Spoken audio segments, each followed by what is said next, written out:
जाएं और बंदगी के कारवां में शामिल हो जाएं। तो इंतजार कैसा? अपने टीवी की स्क्रीन पर नजर आने वाले किसी भी फोन नंबर पर अभी कॉल मिलाएं। फोन लाइन मसरूफ मिलने या कॉल वेटिंग की सूरत में अपना नाम और शहर का नाम लिखकर किसी भी दिए गए नंबर पर SMS कर दें। हमारा नुमाइंदा फौरन आपसे राब्ता करेगा।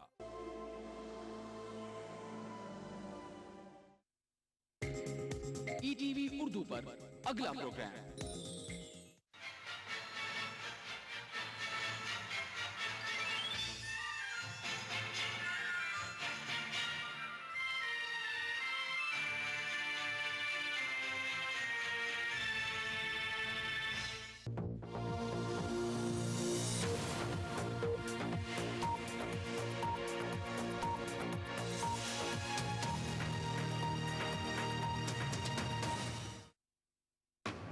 दुनिया के सबसे बड़े न्यूज सेंटर से ये है BBC ग्लोबल इंडिया।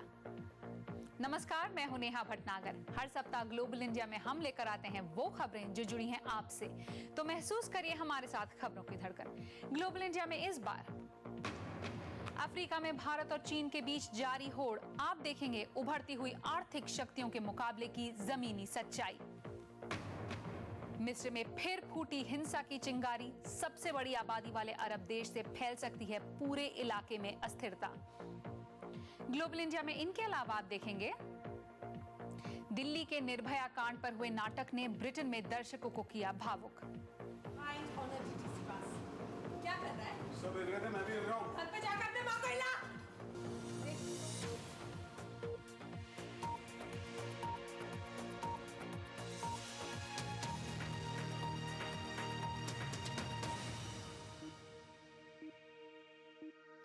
स्वागत है आप सबका ग्लोबल इंडिया की ताजा कड़ी में। इस बार BBC ग्लोबल इंडिया में हम बात करेंगे चीन और भारत की प्रतिस्पर्धा की, जो अब पड़ोसी देशों में निवेश तक सीमित न रहकर बाहर अफ्रीका में भी चल रही है। बाकी विदेशी बाजारों के मुकाबले अफ्रीका का बाजार खुला मैदान है, जहां व्यापार के प्राकृतिक संसाधन हासिल करने के कई नए मौके हैं। अफ्रीका के देशों में भारत और चीन दोनों तेजी से व्यापार बढ़ा रहे हैं, लेकिन एक तरफ जहां भारत का अफ्रीकी देशों से पुराना नाता रहा है, चीन के कदम उस दिशा में पिछले दशक में ही बढ़े हैं। लेकिन फिर भी चीन ने भारत को वहां फिलहाल पछाड़ दिया है। आंकड़ों के मुताबिक 2005 से 2011 के बीच अफ्रीका में होने वाला भारतीय निर्यात करीब 23% की दर से बढ़ा, जबकि इसी दौर में चीन का निर्यात करीब 25% बढ़ा। लेकिन अफ्रीका में कुल व्यापार की बात की जाए तो इस मामले में भारत चीन से काफी पीछे है। 2011 में अफ्रीका में भारत का व्यापार करीब 63 अरब डॉलर का था, जबकि चीन का कुल 166 अरब डॉलर से भी ज्यादा।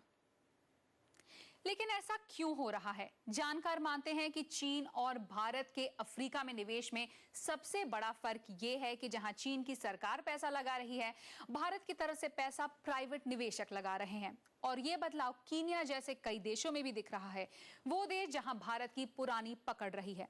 हमारे संवाददाता विनीत खरे ने अफ्रीका की जमीनी हकीकत को समझने के लिए 3 देशों का दौरा किया। जाने माने भारतीय ब्रांड्स और उनके ग्राहक, पहली नजर में तो ये दिल्ली या मुंबई का कोई बाजार लगता है, लेकिन ये है कीनिया की राजधानी नायरोबी। हालांकि लंबे अरसे से यहाँ भारतीय व्यवसायों की पकड़ रही है, अब यहाँ चीन का दबदबा बढ़ रहा है, खासतौर से मूलभूत सुविधाओं में। चीनी निर्माण कंपनी चाइना वुई नायरोबी विश्वविद्यालय की नई इमारत पर काम कर रही है। पूरे कीनिया में ये कंपनी 18 परियोजनाओं में लगी है। चाइना वुई कंपनी कीनिया में सबसे पहले चीन की सरकार की मदद से शुरू एक परियोजना के माध्यम से देश में आई। उसके बाद कंपनी को कुछ और व्यावसायिक परियोजनाएं मिली। कीनिया में हर जगह आधारभूत सुविधाओं में चीनी निवेश के प्रमाण दिखते हैं। इस 8 लेन के ठीका सुपर हाईवे को यहाँ राष्ट्रीय गर्व का विषय माना जाता है। इसे चीन की मदद से बनाया गया है और इस ठीका सुपर हाईवे से यहाँ रहने वाले लोगों की आर्थिक स्थिति को फायदा पहुंचा है। और इन मूलभूत सुविधाओं में निवेश अक्सर चीन की सरकार की तरफ से होता है, लेकिन चीन से उलट यहाँ भारत की तरफ से ज्यादातर निजी कंपनियां निवेश करती हैं, न कि सरकारी। और यहाँ के भारतीय व्यापारी समुदाय में कुछ लोग इस बात से चिंतित हैं कि भारत के मुकाबले चीन का प्रभाव बढ़ रहा है। जितना इंटरेस्ट चीन लेता है, उनके प्रेसिडेंट्स, मिनिस्टर्स वगैरह जितने और डेवलप करने के लिए देश में आते हैं, इतने अपने लोग नहीं आते, इंडियंस लोग नहीं आते। लेकिन ये जो खतरा तो है ही, क्योंकि आजकल जो competition as a trader, as a industries already started, कि जो इंडियन के हाथ में इंडस्ट्रीज़ है उनका रिपीटेशन चाइनीज़ इंडस्ट्री आती है और काफ़ी चीप प्रोड्यूस करती है। हालांकि कीनिया सबसे ज्यादा आयात भारत से करता है, अफ्रीका के दूसरे देशों में ऐसा नहीं है। अफ्रीका में चीन ज्यादातर मामलों में भारत से काफी आगे है। Vineet Khare, BBC news, Nairobi, Kenya. जहां चीन का ध्यान मूलभूत सुविधाओं पर है, वहीं भारत का ध्यान खनन, टेलीकॉम, शिक्षा और स्वास्थ्य जैसे क्षेत्रों पर है। मिसाल के तौर पर दक्षिण पूर्वी अफ्रीकी देश मोजाम्बिक पर नजर डालिए।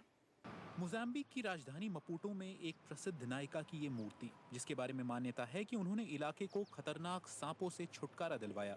लेकिन मोजाम्बिक तो 1992 तक गृह युद्ध से जूझ रहा था और तब से गाड़ी पटरी पर लाने के लिए उसे भारत और चीन जैसे विदेशी निवेशकों की जरूरत है।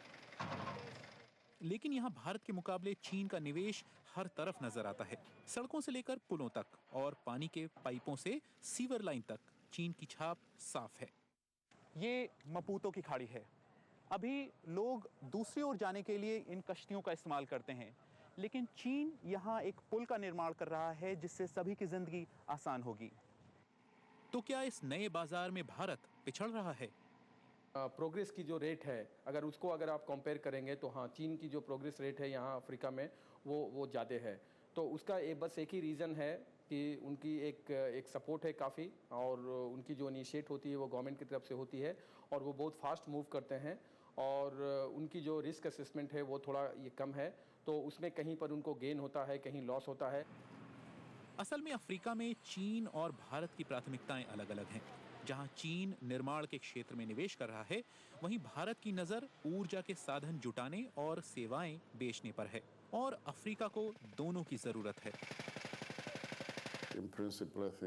भारत से लोग अगर मोजाम्बिक में निवेश करने आते हैं तो उनका स्वागत है। अगर चीन से लोग यहाँ आकर निवेश करते हैं तो उनका स्वागत है। जब तक इस निवेश से हमें फायदा हो, हम दोनों देशों का स्वागत करते हैं।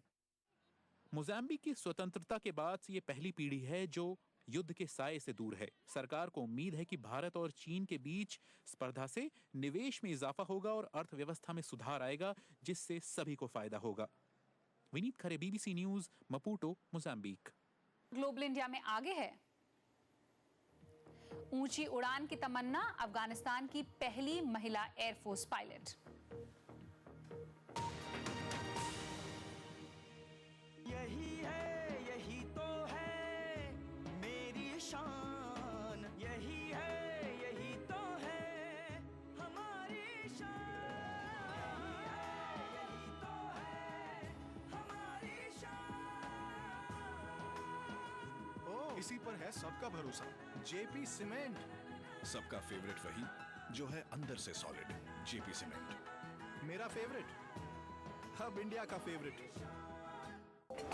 हिंदुस्तान के अंदर बहुत बड़ी तादाद ऐसी मसाजिद और मकबरों की है जिनकी बेहुरमती हो रही है। हमारी विरासत पर रिसीवर क्यों बिठाएगा, जबकि हम अपनी चीज की हिफाजत उनसे ज्यादा बेहतर तरीके से कर सकते हैं। जिम्मेदारी पूरी हुकूमत की है।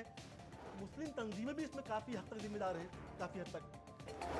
बहुत सारे मकबरे ऐसे हैं, बहुत सारी ऐसी जगह हैं, बहुत सारी ऐसी इबादतगाहें भी हैं दिल्ली के अंदर ही मौजूद हैं जो लवर्स पॉइंट बन गए। हमने वहाँ जाके डंडा चलाया तो कुछ लोग तो खुश हुए, कुछ लोगों ने कहा कि आप कौन होते हैं डंडा चलाने वाले। वहाँ लड़के लड़कियाँ बैठे थे, हमने उनको दौड़ाया तो फिर आपका इलेक्ट्रॉनिक मीडिया कहता है कि आप कौन होते हैं दौड़ाने वाले।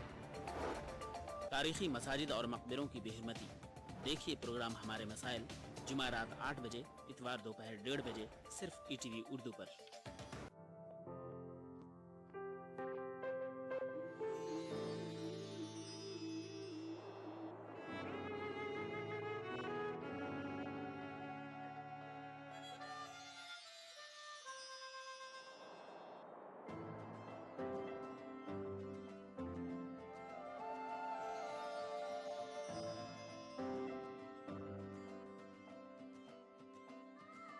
नए एहसासों से जुड़े नए रिश्ते बिखेरेंगे रंग। जिंदगी लाइव सीजन 5 इतवार दोपहर 12 बजे और शनिचर दोपहर 12:30 बजे।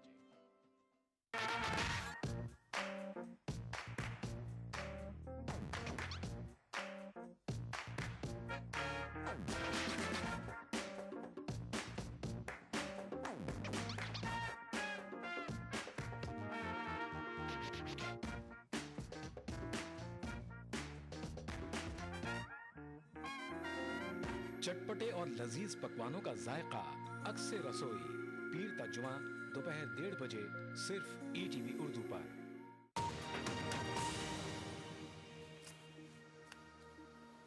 लंदन में बीबीसी ब्रॉडकास्टिंग हाउस से आप देख रहे हैं ग्लोबल इंडिया। सबसे बड़ी आबादी वाले अरब देश मिस्र में अस्थिरता गहराती जा रही है। पिछले दिनों हुई हिंसा में सैकड़ों लोग मारे गए और मिस्र में महीने भर के लिए इमरजेंसी लगा दी गई। सत्ता से बेदखल हुए मुस्लिम ब्रदरहुड ने अपना आंदोलन तेज कर दिया है। आइए देखते हैं कि किस तरह बढ़ते तनाव का असर सिर्फ मिस्र के भविष्य पर ही नहीं पूरे इलाके पर पड़ेगा। मिस्र बिल्कुल दो ध्रुवों में बटा दिख रहा है। एक तरफ सेना के समर्थन वाली अंतरिम सरकार है, दूसरी तरफ मुस्लिम ब्रदरहुड। मिस्र कैसा हो, इस बारे में दोनों की सोच काफी अलग है। मुस्लिम ब्रदरहुड को 80 साल के इंतजार के बाद चुनावी जीत से जो सत्ता मिली वो पिछले महीने उनसे छीन ली गई। उनके बड़े नेता या तो हिरासत में हैं या भागते फिर रहे हैं। The Muslim Brotherhood has faced atrocities of dictatorships for decades. Muslim brotherhood ने बरसों तक तानाशाहों के अत्याचारों का शांतिपूर्ण तरीके से विरोध किया है। ये केवल मुस्लिम ब्रदरहुड की बात नहीं रह गई है, ये अरब क्रांति की बात है। अगर ये मिस्र में सफल नहीं हुई तो कहीं नहीं होगी। मगर कई मिस्रवासियों को लगता है कि पूर्व राष्ट्रपति मोहम्मद मुर्सी की कुर्सी उनके खराब काम के कारण गई। देश की आर्थिक हालत बदतर हो रही थी। संविधान बदलने और देश पर इस्लामी सत्ता लादने के प्रयासों की वजह से उनकी सरकार ने एक बड़े तबके का भरोसा खो दिया। मगर उनकी विदाई के बाद विरोधी धड़े में भी फूट पड़ गई। मुर्सी के बाद बनी अंतरिम सरकार की योजनाओं से वामपंथी और उदारवादी धड़े नाखुश थे और अब नई हिंसा के बाद इस्तीफों का सिलसिला शुरू हो गया। मिस्र की ताजा घटनाओं का असर उसकी सरहदों के बाहर भी मायने रखता है। मुस्लिम ब्रदरहुड का सबसे करीबी राजनीतिक मित्र है पड़ोस की गजा पट्टी में सत्तासीन फिलिस्तीनी गुट हमास। ट्यूनीशिया में भी धर्मनिरपेक्ष राष्ट्रपति की जगह अब एक इस्लामिक पार्टी का राज है। जॉर्डन में मुस्लिम ब्रदरहुड एक शक्तिशाली राजनीतिक ताकत है। सीरिया में ये गुट प्रतिबंध के बावजूद बरसों से भूमिगत रहकर काम कर रहा है। तुर्की में ब्रदरहुड के ही प्रभाव वाली एक इस्लामी सरकार सत्ता में है। और अंत में कतर, जो खाड़ी में ब्रदरहुड का एकमात्र दोस्त है। मिस्र की अस्थिरता के असर को ध्यान में रखकर पश्चिमी देशों की तरफ से भी सुलह के प्रयास हो रहे हैं, मगर अंततः समाधान तभी निकलेगा जब मिस्र के ही लोग इसके लिए खुद प्रयास करें और एक कारगर समझौता कर सकें। अपूर्व कृष्ण, बीबीसी। और अब BBC global exclusive round up, दुनिया भर की बड़ी खबरों पर बीबीसी की खास नजर। सीरिया से सटे जॉर्डन की सीमा पर पहुंचे बीबीसी संवाददाता हावर्ड जॉनसन, जहां एक रिफ्यूजी कैंप में करीब 1.25 लाख सीरियाई शरणार्थी रह रहे हैं। 3 किलोमीटर में फैला ये रिफ्यूजी कैंप इतना बड़ा है कि इसे जॉर्डन का 5वां सबसे बड़ा शहर भी माना जा सकता है। पूर्व सेना अधिकारियों के एक दल ने ये अर्जी दी है कि ब्रितानी सेना की मदद करने वाले सभी अफगान दुभाषियों को ब्रिटेन में बसने दिया जाए, लेकिन मंत्रियों का कहना है कि सिर्फ उन अफगान दुभाषियों को ब्रिटेन में बसने दिया जाएगा जिन्होंने फ्रंटलाइन पर 1 साल से ज्यादा काम किया हो। ऐसे करीब 20 दुभाषिए अपनी जान गंवा चुके हैं और कई तालिबान के निशाने पर रहे हैं। ब्राजील के साओ पाउलो पहुंचे बीबीसी संवाददाता बेन टेवनर, जहां जहरीली मकड़ी के डंक से निपटने के लिए एक नया सिंथेटिक विष तैयार किया जा रहा है। इससे पहले जहरीली मकड़ी के काटने पर इलाज करने के लिए जिस तरीके से विष बनाया जाता था, उसमें इस्तेमाल होने वाली मकड़ियों और घोड़ों पर इसका काफी बुरा असर पड़ता था। दिल्ली में पिछले साल दिसंबर में हुए सामूहिक बलात्कार और हत्या के मामले ने दुनिया भर को झकझोर दिया। इसके बाद कुछ महिलाओं ने तय किया कि वो अपने साथ बीती यौन हिंसा की सच्चाई दुनिया के सामने रखेंगी। निर्भया से प्रेरित हो इन महिलाओं ने एक नाटक बनाया और अब स्कॉटलैंड के एडिनबरा फ्रिंज फेस्टिवल में खुद उसका मंचन कर रही हैं। नाटक देखने पहुंची दिव्या आर्य। अपने आप को ढूंढ ना पाई, I could not find myself, देख ना पाई, could not see myself, पर मैं यहाँ हूँ, but I am here. दहेज के लिए इनके पति ने केरोसिन डाल इन्हें जलाने की कोशिश की। किसी ने शादी में ही हिंसक बलात्कार का सामना किया, किसी के बचपन में परिवार या जानने वाले ने ही यौन हिंसा की, तो कोई सरेआम रोजाना हिंसा चुपचाप सहती रहीं। पर अब और नहीं, इन सब ने अपने छिपे अतीत को जाहिर करने की ठानी है। अपनी सच्ची कहानी कहकर शर्म को छोड़ औरों को शर्मिंदा करने का फैसला किया है। सब हिल रहे थे, मैं भी हिल रहा हूं। घर पे जाकर अपने माँ को हिला। पर यह हिम्मत इतनी आसानी से नहीं आई। बरसों से छिपाए इनके जख्म हरे हुए कुछ महीने पहले निर्भया के साथ हुई हिंसा ने ना जाने कैसी ऊर्जा दी। For some reason, this one particular case just broke through that shield that we all protect ourselves with against. न जाने उस एक वाक्य में ऐसा क्या था कि सारे बांध टूट गए, और एक निर्देशक के तौर पर मैंने सोचा कि निर्भया के साथ जो हुआ वो एक वारदात नहीं है। यही समय है कि दुनिया के सामने ऐसे और अनुभव लाए जाएं। और ये अभिनय नहीं, इन सब की अपनी कहानी है। कभी जूते, कभी बेड, कभी लात, कभी मुक्के। रसोई के बर्तन से इतनी जोर से मारा कि वो बर्तन टेढ़े हो गए। शायद इसीलिए देखने वालों पर तीखी चोट करती है। जिस तरीके से इन्होंने अपनी कहानियां कही हैं, मैं वो कभी नहीं भूलूंगी। ये हमेशा मेरी जिंदगी का हिस्सा रहेगा। What came across really strongly for me was that it is about the code of silence, and I do think that सबसे अहम ये था कि शर्म और चुप्पी की बात की गई। ब्रिटेन में मेरी कितनी सहेलियों ने हिंसा का सामना किया है और चुप रही हैं। समाज सब जगह वैसा ही है। भारतीय अभिनेताओं के साथ एक दक्षिण अफ्रीकी निर्देशक का नाटक स्कॉटलैंड में भीड़ जुटाता है। साफ है, हिंसा का मुद्दा जितना निजी है उतना ही व्यापक भी। आमतौर पर यौन हिंसा की ऐसी दर्दनाक आपबीती सुनना मन में भय भी पैदा कर सकता है, लेकिन अपनी कहानियों को एक अंतर्राष्ट्रीय मंच पर रखकर इन महिलाओं की कोशिश है देखने वालों को निर्भया बनाने की। दिव्या आर्य, BBC, एडिनबरा। ग्लोबल इंडिया में आगे है सौर ऊर्जा से दौड़ने वाली कारों की रेस।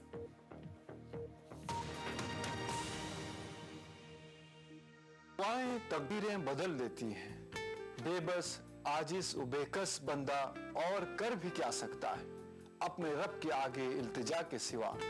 जो कुछ बंदा सवाल करता है उससे कहीं ज्यादा अल्लाह उसे अता करता है।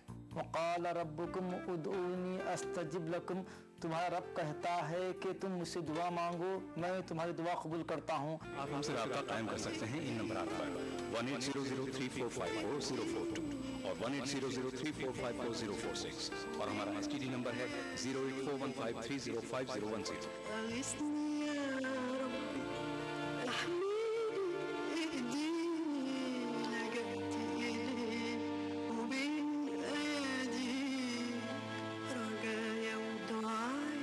किताब और सुन्नत की रोशनी में रूहानी दुआएं हर जुमा रात 10:30 बजे हिंदुस्तान में और 9 बजे UAE में।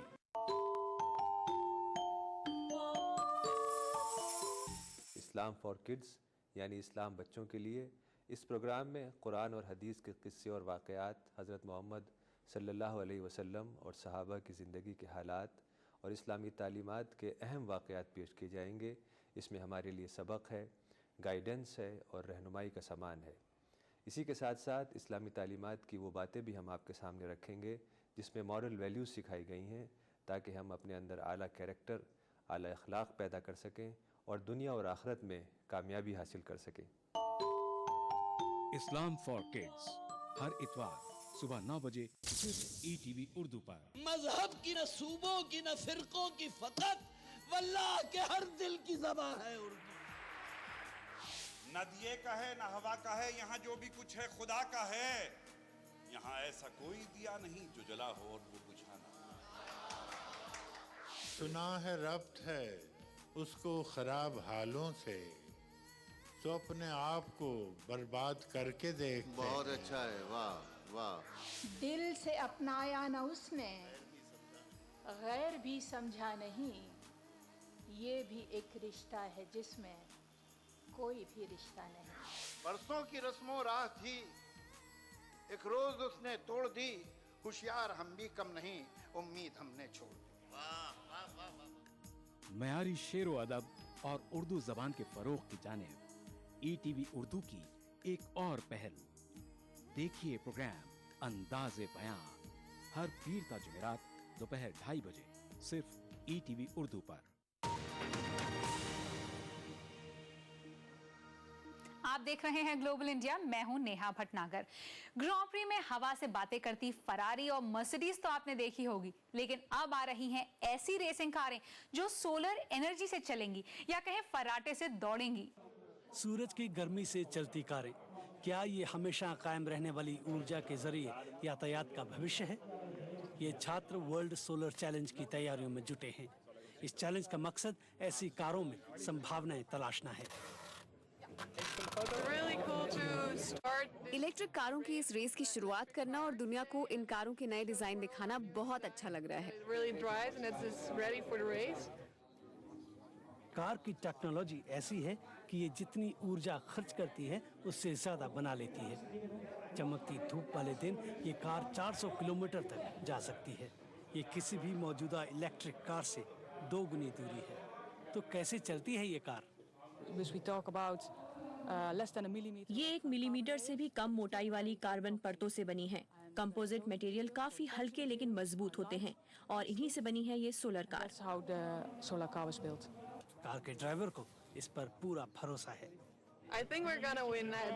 हम जीत जाएंगे। कार बहुत अच्छी है। हमारी टीम भी अच्छी है, इसलिए जीत हमारी होगी।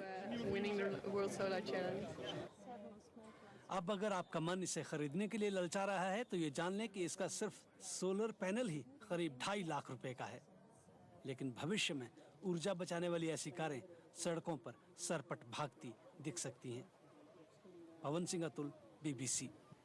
और अब तकनीक की दुनिया की कुछ खबरें क्लिक के साथ हैं विदित मेहरा।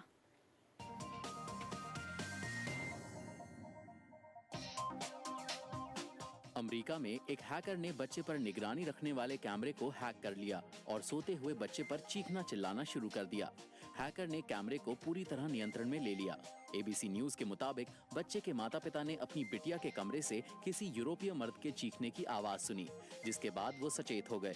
जब वो कमरे में गए तो उन पर भी गालियां बरसनी शुरू हो गईं। उत्तर कोरिया ने स्मार्टफोन बनाने की घोषणा की है। अरिरांग नाम का ये फोन शायद एंड्रॉइड ऑपरेटिंग सिस्टम पर चलता है। एक फैक्ट्री का मुआयना करने गए देश के नेता किम जोंग उन को ये फोन दिखाया गया है। जानकार कह रहे हैं कि शायद ये फोन हांगकांग में बनाया गया होगा और कोरिया में इसे परखने के लिए लाया गया होगा।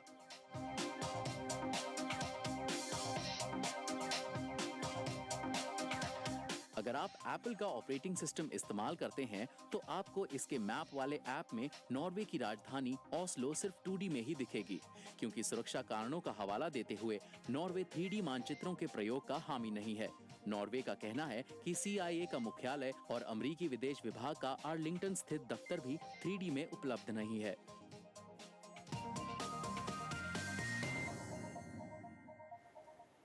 अफगानिस्तान से अक्सर महिलाओं के दमन की खबरें आती हैं, लेकिन वहां एक महिला ऐसी भी हैं जो अपने बुलंद हौसलों से भर रही हैं ऊंची उड़ान और कायम कर रही हैं एक नई मिसाल। मिली अफगानिस्तान की वायुसेना में शामिल हुई पहली महिला फाइटर पायलट से। बचपन में देखे ख्वाब आज पूरे हो रहे हैं। नीलोफर रहमानी उड़ान भरने के लिए तैयार हैं। अफगानिस्तान की ये पहली महिला पायलट अपने देश की महिलाओं को नई राह दिखा रही है, लेकिन इन ऊंचाइयों तक पहुंचना आसान नहीं था। It was difficult because the females, you know how the females situation or rules for the women here. ये मुश्किल था। आप तो जानते ही हैं कि यहाँ महिलाओं के लिए क्या दिक्कतें हैं। मैं पुरानी सोच को बदलना चाहती हूँ। I want to do it. Nilofar को पायलट बनने की प्रेरणा मिली अफगानिस्तान की पहली महिला हेलीकॉप्टर पायलट लतीफ़ा नबीज़ादा से। 25 साल पहले जब नबीज़ादा पायलट बनी थी तो उन्होंने नीलोफर से कहीं ज़्यादा संघर्ष किया था। उनकी ख्वाहिश है कि सेना में महिलाओं की भागीदारी बढ़े। अफगानिस्तान की महिलाओं का भविष्य उन्हीं के हाथों में है। उन्हें कंधे से कंधा मिलाकर इस देश का निर्माण करना है। अफगानिस्तान में महिलाएं फौज में बरसों से शामिल होती रही हैं, मगर सेना में उनकी संख्या 1% से भी कम रही है। पर अब शायद नजरिया बदल रहा है। हमें नीलोफर पर गर्व है। उसने दिखा दिया है कि अफगानिस्तान के लिए जो कुछ पुरुष कर सकते हैं वो महिलाएं भी कर सकती हैं।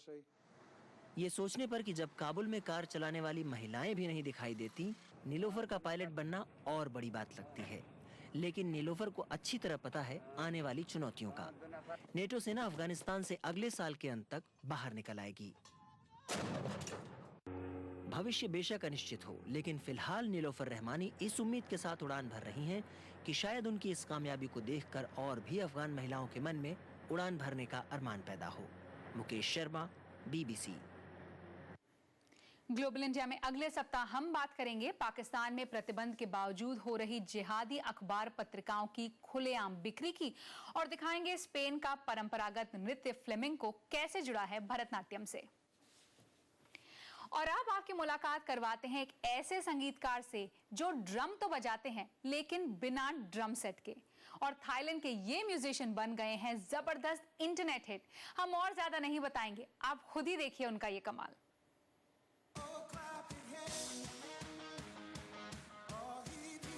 सुनाई दे रहा ये संगीत दिखने में बिल्कुल अलग है। जिन साजों से लगता है कि आवाज आ रही है वो बस दीवार पर चौक से खिंची आकृतियां हैं, जिनके पास बैठे थाईलैंड के वीराचेट प्रेमानंदा जूनियर पहले से रिकॉर्ड की गई धुन पर हवा में ड्रम स्टिक्स चला रहे हैं। मैंने इसके बारे में कुछ खास नहीं सोचा था, बस मजे के लिए कुछ ऐसा करना चाहता था जो दुनिया ने पहले कभी नहीं देखा हो। कोई इसकी नकल करे तो इससे मुझे कोई आपत्ति नहीं है, और जिनके पास ड्रम सेट ना हो वो ऐसे भी प्रैक्टिस कर सकते हैं। संगीत शिक्षक प्रेमानंदा को लोग एक और नाम से पुकारते हैं, नोट यानी सुर। उन्हें संगीत के अलावा ड्राइंग का भी शौक था, और इसी से निकाली उन्होंने एक अलग शैली।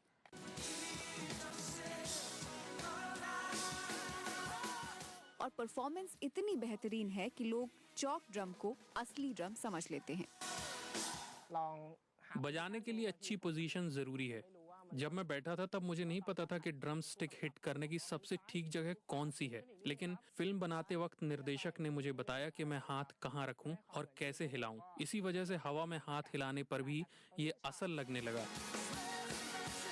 ये वीडियो इंटरनेट पर जबरदस्त हिट हुआ है, और अब सुर साहब चौक से गिटार, सैक्सोफोन और दूसरे वाद्य यंत्र पर भी सुर निकालने की कोशिश करेंगे। स्वाति बख्शी, BBC।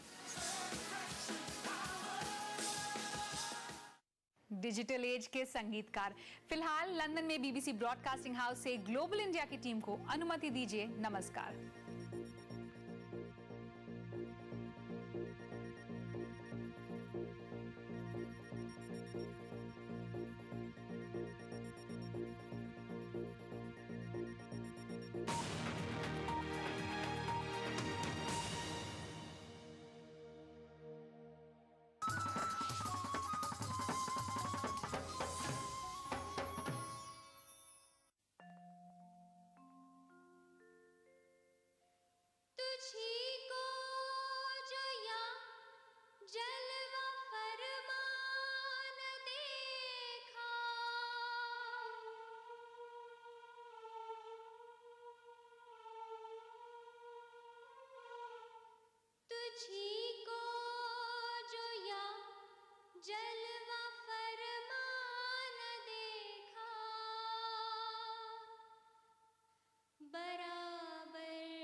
दुआएं तकदीरें बदल देती हैं। बेबस आजिज उबेकस बंदा और कर भी क्या सकता है अपने रब के आगे इल्तिजा के सिवा।